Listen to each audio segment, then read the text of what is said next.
And amid the ongoing trade negotiations between India and the US, Commerce and Industry Minister Piyush Goyal said on Monday it has reached an advanced stage in discussions for a bilateral trade agreement days after US Deputy Trade Representative Rick Switzer concluded a two-day round of talks in New Delhi on December 11th.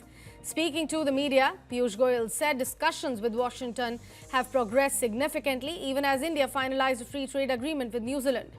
He also highlighted that India has now sealed FTAs with 3 members of the Five Eyes Alliance, Australia, UK and New Zealand, and is also preparing to resume trade talks with Canada. The India-US trade talks are crucial, especially as the Trump administration has imposed 50% tariffs on Indian goods, hitting exporters hard. While companies are exploring alternative markets, the US remains India's largest trading partner, accounting for nearly 18% of the exports.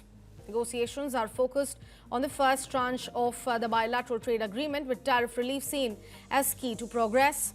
While the US is seeking duty concessions on the agricultural and industrial goods, India has made it very clear it will not compromise farmer or MSME interests. The deal aims to more than double bilateral trade to $500 billion by the year 2030.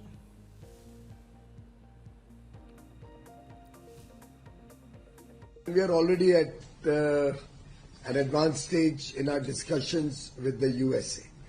This reflects the growing strategic importance of India in world geopolitics.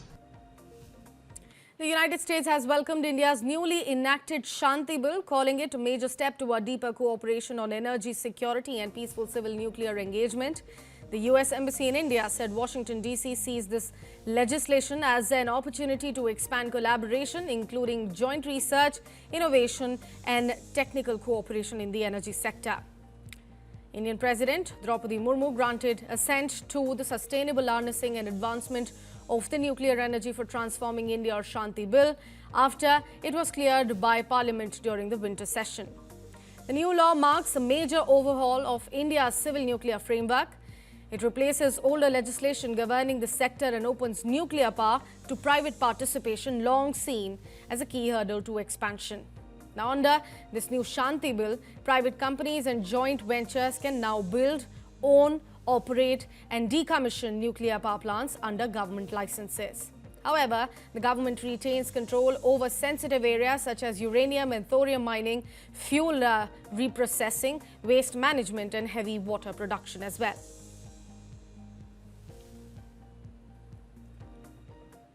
Commerce and Industry Minister Piyush Goyal said India and Canada are set to soon begin discussions on the terms of reference, the first formal step toward restarting negotiations for a free trade agreement between the two countries. Talks on a trade pact between the two countries had been paused by Canada since year 2023. Now, speaking to the media recently, Piyush Goyal said discussions on the TOR would define the scope and also structure of the proposed agreement. Both India and Canada have appointed chief negotiators for the trade talks, with Brij Mohan Mishra leading the Indian side and Bruce Christie representing Canada's side.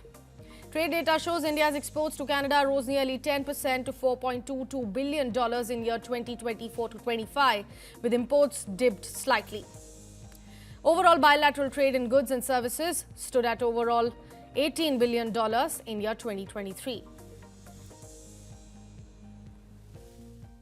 We are soon going to launch discussions for the terms of reference with Canada also. We are soon going to launch discussions for the terms of reference with Canada also.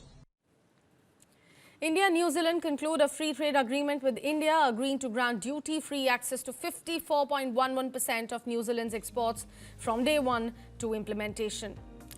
The goods covered include sheep meat, wool, coal and several forestry and wood products. The Commerce Ministry has said that.